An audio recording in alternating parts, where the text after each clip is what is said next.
Old city engravings show thick steam rising from workshops in the morning, not from blacksmiths' forges, but from boiling hair vats. The smell of burnt wax, wet wool, and cheap wine hangs over the street. Women carry baskets of curls rolled into balls, like bundles of herbs. Their fingers are burned, and the scarves on their heads are by no means for fashion. It was the smell of a new fear, the fear of being considered indecent because of the length and shape of one's hairstyle. Hello, friends. Your storyteller here. Write in the comments which city and country you are from. I am curious to know where such stories are heard today. In houses where old-fashioned hairdressing scissors are still remembered, or in apartments where the noise of hair dryers has replaced the crackling of tongs over a coal box. Make yourselves comfortable.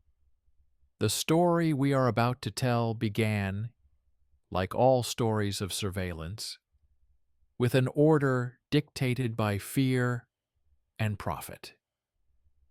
Enjoy listening. When, at the end of the 18th century, decrees on the decency of women's headdresses began to spread in the cities of Central Europe, it all looked like concern for morality.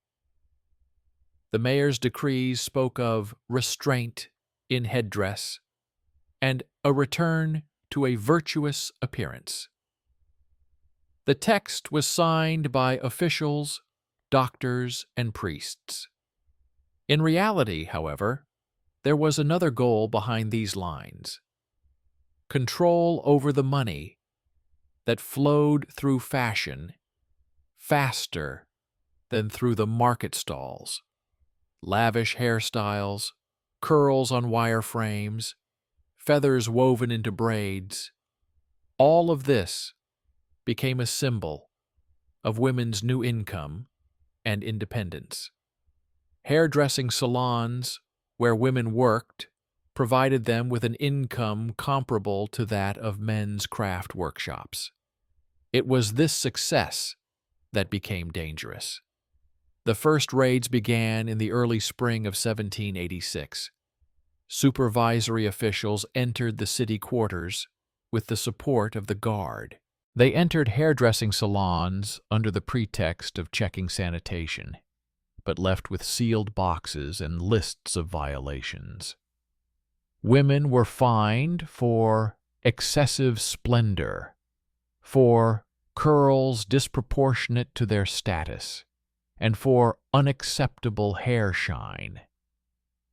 The reports contained precise figures: the width of the curl in inches, the height of the bun above the crown, the number of ribbons.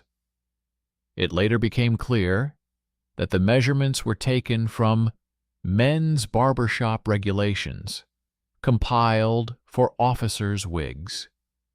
Women's hairstyles simply did not fit into the table.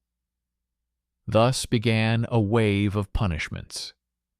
The city archives still have the books of fines, names, professions, amounts, signatures. One violated measure cost as much as a week's work for a laundress. Several craftswomen tried to file a complaint, arguing that the acts were drawn up without the participation of the workshop. They were refused. The supervisory authority claimed that moral acts do not require approval. Soon rumors began to circulate that the inspectors were only visiting workshops that had already ordered the expensive new comb. This gave rise to the first suspicion that the supervisory authority was connected to the tool suppliers. Combs were expensive at the time. They were made of ivory, horn, or imported wood. One of the suppliers, whose shop was located near the town hall, suddenly received the monopoly right to supply Act-approved products. The day after the order was published, the price tripled. Female artisans, deprived of the opportunity to buy cheaper, began to carve combs from ox bone themselves. For this, they were fined again, for counterfeiting an approved tool. The chain was complete. The authorities fed the merchants, and the merchants supplied the authorities with evidence of violations. It was especially hard for the widows and daughters of barbers who ran the business after their husbands' deaths. Their workshops were the first targets. Reports said that women without male supervision are prone to excess. One official wrote in a report, "Their scissors cut not hair, but decency." This phrase would later become a textbook example of how morality was used against competition. The original records are still kept in the city's complaint archive. Yellowed sheets, smelling of grease and sealing wax. Medical treatises of the time added fuel to the fire. Medical advice warned that excessive styling heats the head and causes excitement of the female nature. The argument sounded naive, but it justified dozens of raids. Women who were found with horsehair wigs or waxed braids were accused of moral decay. Surprisingly, men's wigs were not banned, even though they were much taller and heavier. When one of the craftswomen tried to point out this inconsistency, she was labeled insolent and deprived of her right to work in the market. Later, her name would appear in the correspondence of a lawyer gathering materials for an appeal. Meanwhile, copies of measurements and drawings began to accumulate in the workshop archives. Senior craftsmen noticed that the lines in the tables were identical to the samples of men's head shapes entered under previous governors. No one bothered to measure women's hairstyles. The supervisor simply took the old form and declared it universal. This became the first documentary basis for the dispute. The workshop submitted a request for review. However, instead of a response, a new decree arrived on verifying the reliability of the masters themselves. Rumors spread throughout the city that the authorities were preparing to close the women's workshop under the pretext of non-compliance with moral standards. The streets once again smelled of wax and fear, but there is other evidence in the archive files. One of the officials who oversaw the inspections soon became a co-owner of that very shop, selling combs. His name matches the signature on the documents. Coincidence? Perhaps. But a few months later, he was appointed head of the commission on proper appearance. From that moment on, the fight against lavish hairstyles became a source of stable income. According to the documents, it was a concern for morality. In essence, it was a scheme to charge for every braid, every curl, every piece of wax. Thus, the moral system became an economic one. People believed they were protecting public order, but in reality they were regulating profits. And the louder they talked about virtue, the more expensive the license for a simple hairstyle became. When the investigation was just beginning, no one expected it to turn into anything more than a dispute over the length of curls. But the archives preserved the minutes of the guild's meetings, yellowed paper, the steady handwriting of the guildmaster, and lines written according to the charter. From these, it is clear that the hairdressers were ready to defend themselves as a professional community, not as violators of morality. They collected samples of hairstyles, noted how much wax and ribbon was needed to hold the strands in place, and proved that the standards approved by the Act were simply impossible. Women's hair is thinner, and the length of most women's hair does not allow them to replicate masculine forms. These documents were not accepted by the courts for consideration. Under current law, the Decency Act referred to morality, not craftsmanship. But it was precisely in this legal gap that resistance began. The guild elders began their own investigation. They recorded the testimony of female students who worked in the homes of noble ladies.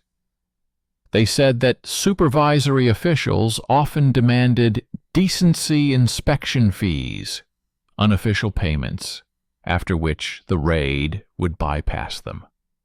7 such testimonies, written as private letters, were found in the archives. They all mention the same name, the manager of the market stalls. His surname also appears in the comb delivery books. Thus, a network of mutual services began to emerge. Officials issued permits to sell approved tools, and merchants transferred part of their profits to the supervisory accounts. Formally, these were donations for the needs of the city. At a magistrate's meeting, they tried to hush up the issue. They said that the city cannot tolerate disorder in women's appearance, and that lavish hairstyles cause irritation among the people. But it was not the hairstyles that caused irritation, but the arbitrariness. Several craftswomen turned to the city notary, who agreed to draw up a collective complaint. It stated that the new fines contradicted the old guild law, approved under a ruler whose name is now only remembered by historians. This document proved to be crucial. It proved that the hairdressing business had legal autonomy and could challenge the intervention of the supervisory authorities. However, when the complaint reached the chancellery, the notary was stripped of his license. Officially, this was for negligence in the preparation of documents. From that moment on, the city fell silent. The widows of the masters began to work secretly, in the back rooms of shops, by candlelight, behind closed shutters. A new market emerged, an underground one, where altered hairstyles were sold. Women cut and styled each other's hair, without documentation, then went out into the street with their heads wrapped in scarves so as not to arouse suspicion. The authorities called them shadow masters.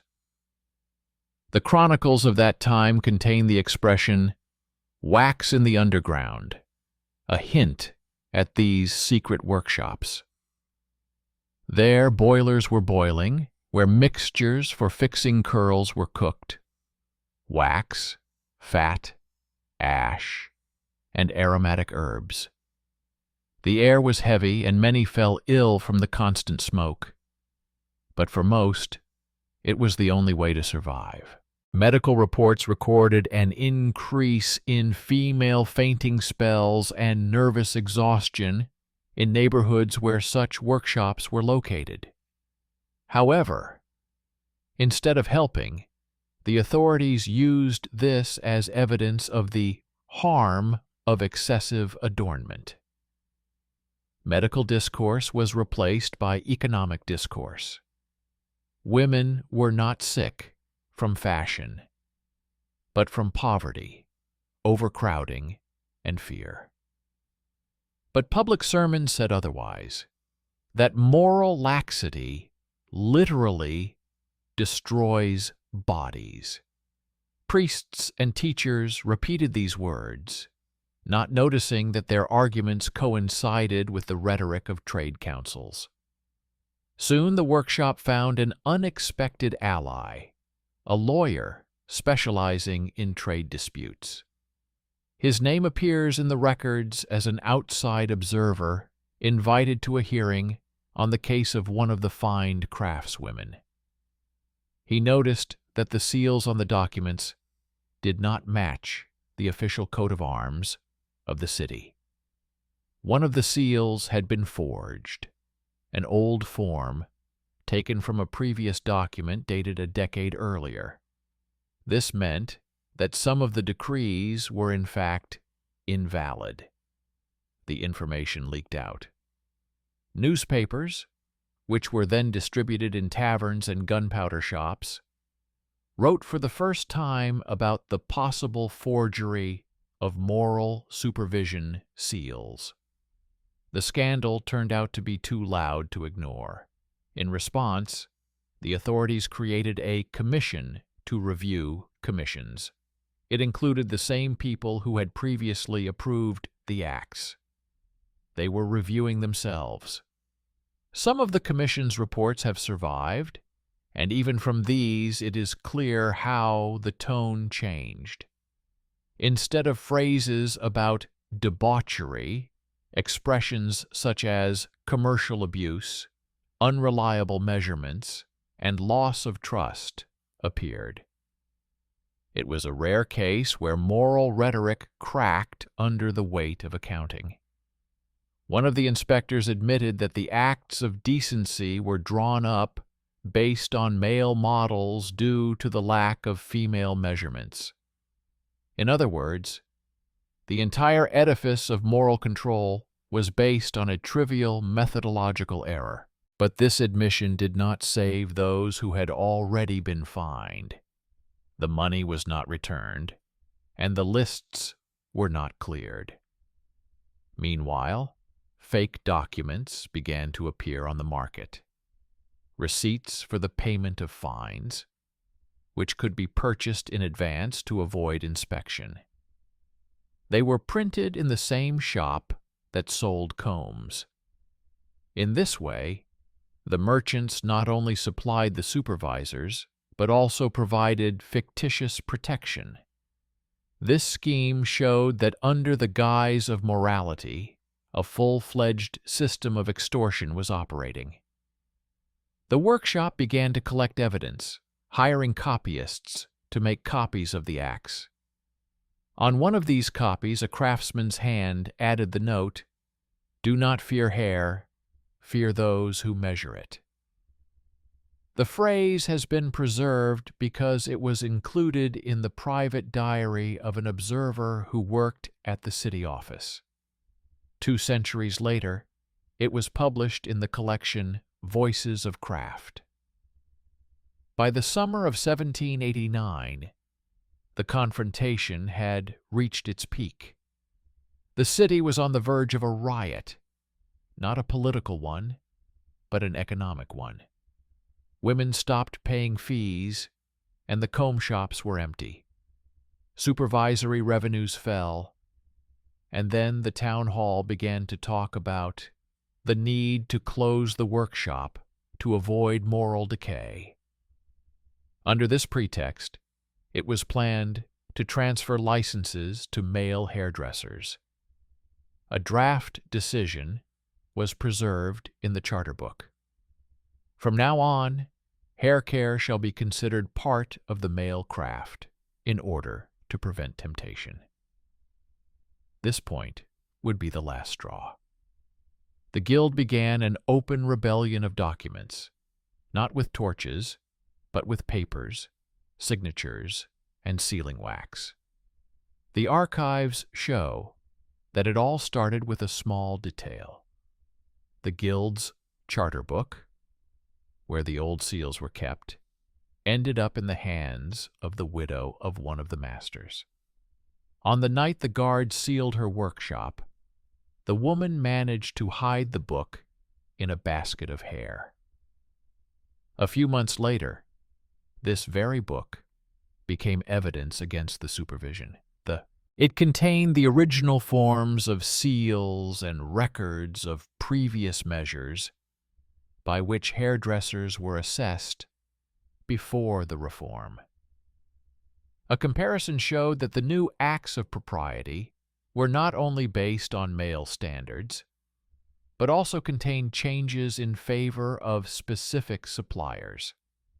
There was only one name in the recommended combs column. This was a direct conflict of interest recorded in the document. A lawyer already familiar with the case took on the task of preparing a lawsuit for the city court. Formally, he defended the Guild of Female Hairdressers, but in fact, he defended women's right to work without moral surcharges. The process was slow. The court was attended by representatives of the church, the supervisory authorities, shopkeepers, and officials whose names appeared in the cases. The hearings lasted for months. Each transcript began the same way. The issue is not about decoration, but morality. This formula allowed the judges to avoid specifics, but at some point, the lawyer demanded that the supplier's accounting books be added to the case. Then everything changed. It turned out that in the 2 years since the Acts of Propriety had been in force, trade in combs and hairdressing tools had quadrupled. At the same time, the city's coffers had not seen any increase in revenue. The difference went into private funds of moral content, which were controlled by the same people who signed the acts. The evidence was indisputable.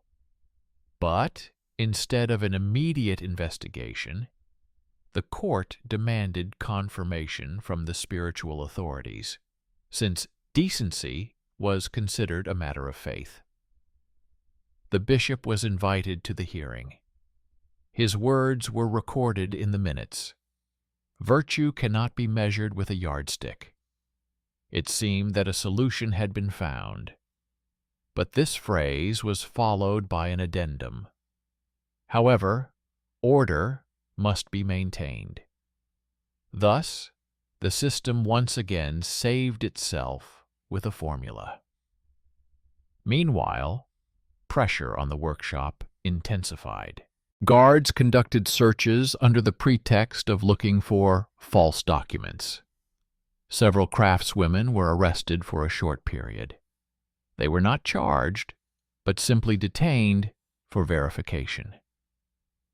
The city was buzzing with rumors. Some said that the women were plotting a rebellion, others that they were supported by a secret patron from among the nobility. In reality, they were backed by a man whose name is rarely mentioned in the chronicles, the manager of the bishop's candle warehouse.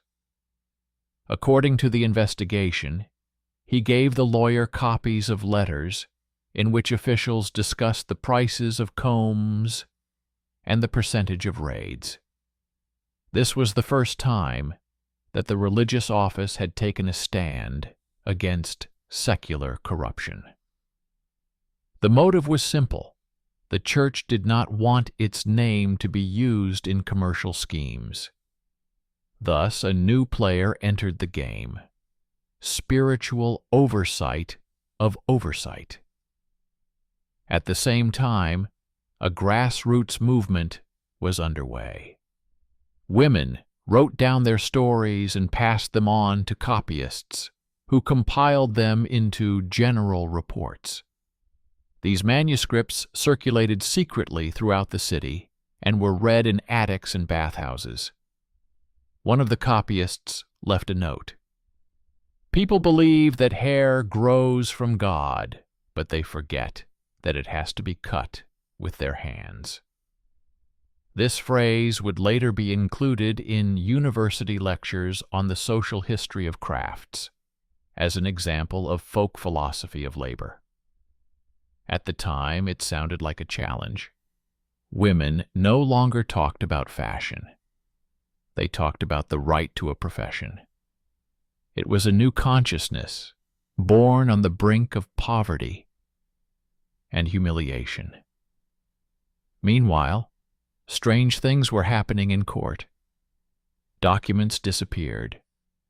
One of the volumes of the minutes of the hearings was found years later in the private library of an official involved in the case. Several pages had been torn out, precisely those that mentioned the amounts paid for ensuring moral order.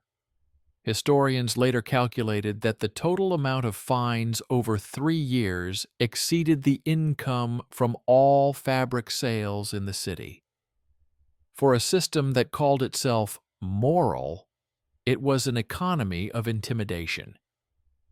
While the judges procrastinated, the city was changing.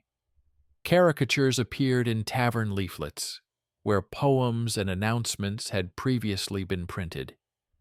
A bald inspector with a comb instead of a baton, a woman with scissors cutting a chain of hair.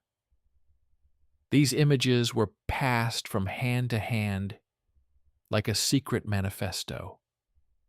The censors tried to confiscate them, but it was too late. The symbol had been born. Attitudes toward supervision began to change.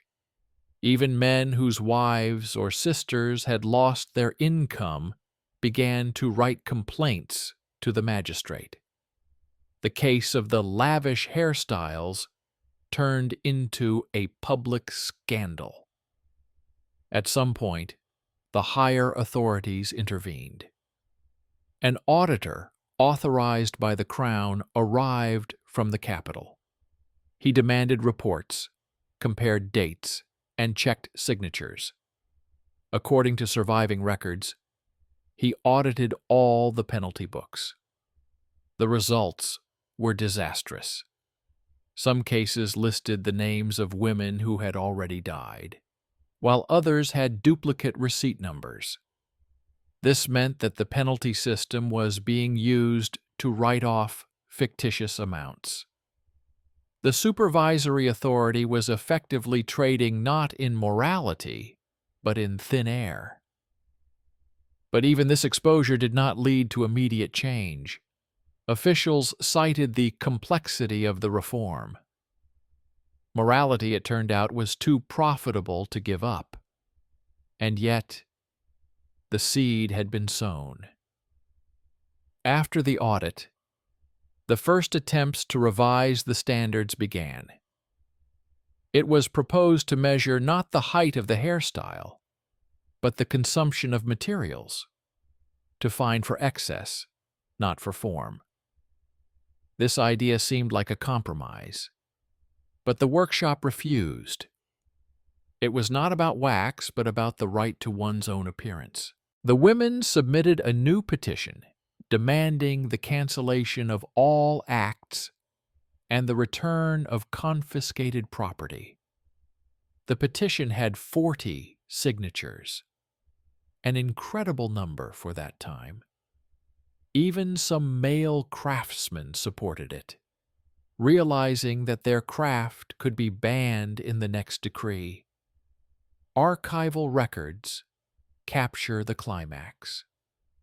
A meeting at which the guild read a letter from an anonymous source, a copy of the contract between the supervisory authority and the comb shop. It stated in black and white, with each inspection, 10% of the fine is paid to the supplier. This line became the verdict on the system. The judges tried to declare the document a forgery, but witnesses confirmed the original. After that, it was impossible to stop the process. When a copy of the contract between the supervisory authority and the comb shop was presented to the court, the room fell silent. People understood that what they were seeing was not just a piece of paper. It was the key to an entire system of extortion hidden behind words of virtue. The document bore two signatures, that of the head of the Morality Commission and that of a merchant whose shop was located on the main square. At the bottom was a seal, the impression of which matched the very forgery that the lawyer had discovered earlier. Within a few days after the contract was made public, two officials suddenly resigned for health reasons. One disappeared from the city. The other was found dead in his home. The cause was not determined. The reports only mention suffocation from lamp oil fumes. No one looked for the culprits. It was as if death had closed the page. The trial continued. An auditor from the capital demanded that the results of the audit be published. This was unheard of. Previously, such reports were intended for internal use only. Now they were posted on the doors of the town hall. The crowd read them silently for a long time. The lines revealed that over the 3 years that the decency laws had been in force, fines had been collected mainly from female artisans, while male barbers had paid almost nothing. Moreover, the established measures had not been approved by the Royal Chancellery at all. They had been introduced by the local commission on its own initiative. Thus, morality turned out to be a private enterprise. After the publication, unrest began. Comb merchants locked their shops, fearing pogroms. The guards tried to disperse the crowd, but these were not hunger riots. People just stood, read the documents, and whispered, "Now it's clear." This whisper was more frightening than any shout. The authorities realized that it was impossible to maintain the old order. Then the mayor issued an order to temporarily suspend the acts and create a new commission, which included representatives of the craft guilds. For the first time in decades, women were given a seat at the table where issues of trade and decency were decided. The first meeting of the commission was held in a cold hall with tapestries depicting allegories of virtue.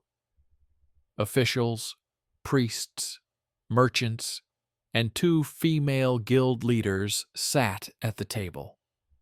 The minutes have been partially preserved, but it is clear that the discussion was heated. The leaders brought old drawings of hairstyles with them to show how ridiculous the previous standards were. One official wrote in the margins, "The woman argues calmly and provides calculations." These words, accidentally left in the margins, became a symbol of change. For the first time, a woman's voice in official documents sounded not as an object of scrutiny, but as a source of argument. The commission recognized that the old standards were wrong, but the wording was cautious. The standards need to be clarified in view of physiological differences. No one uttered the words guilt or corruption. Nevertheless, a note appeared in the city's fine books. Penalties under the Decency Act are temporarily suspended. It was a de facto victory. However, the consequences for those who lived under supervision were irreversible. Many workshops went bankrupt, and some women left for other cities. Medical reports for that year record an increase in chronic fatigue and exhaustion among former hairdressers. They burned out like candles whose flames had been smothered for so long in the name of appearances. Gradually, the supervision fell apart. Its archives were transferred to the trade office. Of the hundreds of documents, only a few dozen survived. The rest were burned as unnecessary. In those days, the fire in the old administration building was seen as a sign, as if history itself was getting rid of the rubbish. But along with the papers, the evidence was also burned. Who exactly benefited? Who signed the orders? However, the remains of the documents made it possible to reconstruct the picture. 19th century economists wrote that this case was the first recorded example of systemic corruption under the guise of moral control. For contemporaries, it was just a whisper. The authorities measured hair, but cut off conscience. The phrase, "act for the sake of appearance," became popular among the people. This is how they referred to any law invented for the sake of profit. The word decency became synonymous with hypocrisy. But for the women of the guild, things were not so simple. Their workshops reopened, but now without the former trust. Clients were afraid that the standards would suddenly change again tomorrow. They had to record every hairstyle in a notebook. Height, width, type of comb. These records would become the prototype for technical journals, which would later be used in craft schools. Thus, corruption gave rise to discipline, a bitter but accurate paradox of the era. Meanwhile, the reforms continued. The capital adopted a new charter on crafts, which for the first time distinguished between the concepts of decency and sanitation. Paragraph 22 stated, "The authorities should not determine the measure of beauty, but are obliged to monitor the cleanliness of labor." This text would later enter textbooks as the beginning of secular regulation of professions. No one mentioned that the scandal over lavish hairstyles had served as the impetus.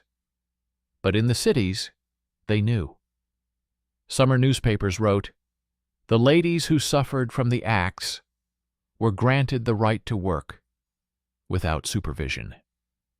And although no names were mentioned, everyone knew who was being referred to. A few years later, former hairdressers founded a small mutual aid brotherhood called the House of Wax and Comb. They raised money to teach orphans the craft. Their charter included the line, "Let your hands tremble not from fear, but only from fatigue." This phrase became the epitaph of an entire era in which women's labor was controlled by morality.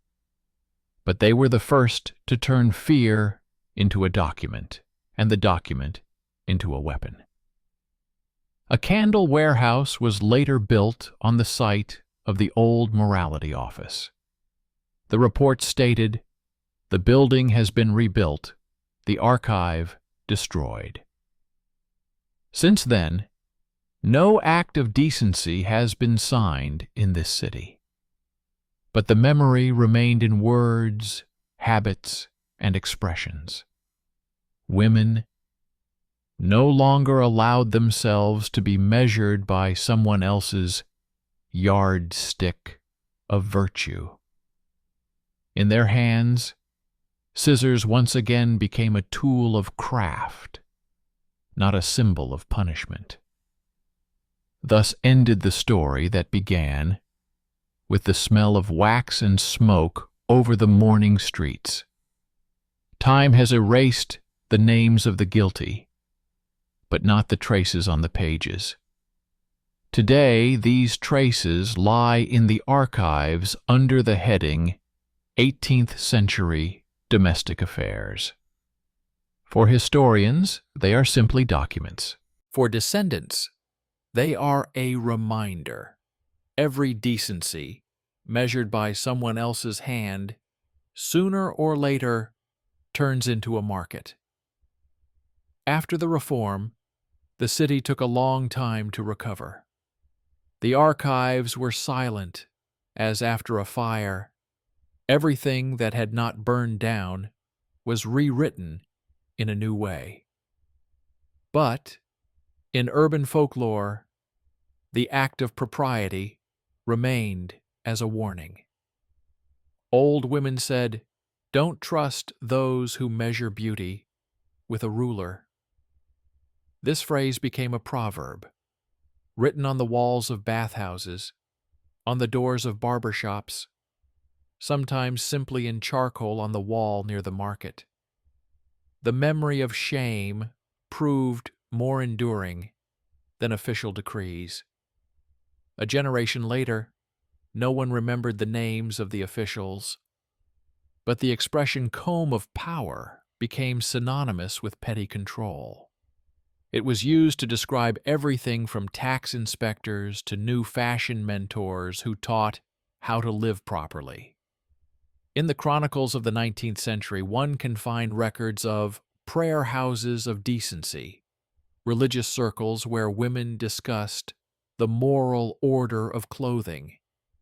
They appeared whenever society began to fear freedom of appearance again. But each time, somewhere below, at the level of craftsmanship, old stories resurfaced about raids, fines, and fake seals. They were told in whispers, like legends, but without heroism. Just as a warning, virtue and profit rarely share separate beds. Historians who studied the economy of that time noticed a strange pattern. After the abolition of the decency laws, the production of combs and waxes did not decline. On the contrary, it grew. Women began to unite, buy materials in bulk, and create their own small warehouses.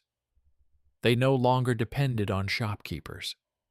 These small associations later grew into women's cooperatives, the first forms of self-government in craft labor.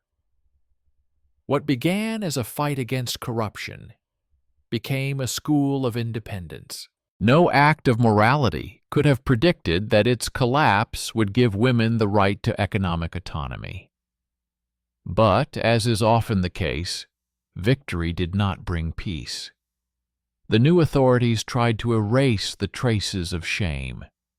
On the site of the old town hall, where the Decency Commission had met, they set up a museum of city antiquities. The exhibition featured a single comb found among the rubble. Beneath it was an inscription, an example of 18th century craftsmanship. Not a word about the scandal or the fines.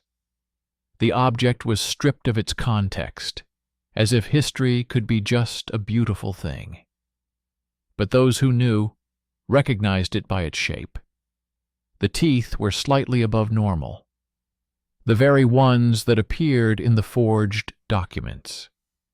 And this silent knowledge was passed on from tour guides to students, from old women to granddaughters. Not with words, but with glances. The language also changed. The word laying came to mean not only hairstyle, but also internal order. To fix the laying meant to rebuild, to bring into line. Thus, an everyday action became a metaphor for power. Even in the legislative texts of the new century, expressions such as the moral structure of society and the external appearance of labor are found. They were born from those very acts, only in a more elegant form. History, like wax, takes any shape, but retains the imprint of the hand that molded it. In private letters from the late 19th century, one sometimes encounters strange addresses: Dear Comb-maker, or Daughter of Wax. These words sounded almost like titles. Researchers believe that this is how women from the families of those very hairdressers were called. They preserved the memory of their ancestors as people who defended not only their craft, but also their dignity. For them, scissors and combs were symbols of freedom, not decorations. One letter from the archives of a trade school reads, "If they ever start measuring us by the length of our hair again, let them find us with a ruler in our hands." This is not a slogan or a protest, but a simple willingness to remember that a document can kill as well as a sword. Culture gradually came to terms with this scar. Artists depicted scenes of haircutting as acts of purification, but with a double meaning, not spiritual but social. In one of the later paintings, created during the industrial era, a woman with scissors stands against a backdrop of factory chimneys. The caption reads, "The Workshop of Decency." The painting hung in the municipal hall for almost a century, until someone noticed that it repeated the composition of an old engraving depicting a surveillance raid. Only now, the woman holds the scissors not as the accused, but as the judge. Thus, history quietly corrected its own gesture. Medical books no longer wrote about head excitement from lush hairstyles, but in sections on nervous disorders, the expression wax fatigue syndrome remained for a long time. Fatigue from the constant pressure of social expectations. It originated from observations of female artisans of the time and later migrated to psychological treatises. It took science a century to acknowledge that moral pressure leaves physical traces. Now, when historians open old folders labeled 18th century household affairs, the smell of wax is almost imperceptible. The paper has faded, the ink has paled, but between the lines, anxiety is still visible. The words decency, control, and supervision are repeated with obsessive frequency, as if the city could not get rid of them. Each official's signature resembles a scar, and next to it are neat female initials, thin, even, as if made by the same hands that once straightened curls over hot coals. The history of the act of decency rarely makes it into textbooks. It is too mundane, too bloodless, without heroes. But it is precisely such stories that explain why the word morality in Europe has come to sound tinged with distrust. Behind every law of decency is an invoice for the delivery of combs. Behind every sermon is a contract for the delivery of candles. This is the cold truth of the era. When the authorities learn to measure the body, they inevitably begin to sell their conscience. And if today, walking through the narrow streets of the old city, you smell a faint scent of wax, it may not just be candles. It is the air of those workshops where women once earned their right to work. They were not called heroines. Their names were not written in the chronicles. But it was they who proved that even an act of propriety can become an act of resistance, if read not through the eyes of fear, but through the eyes of those who held the scissors.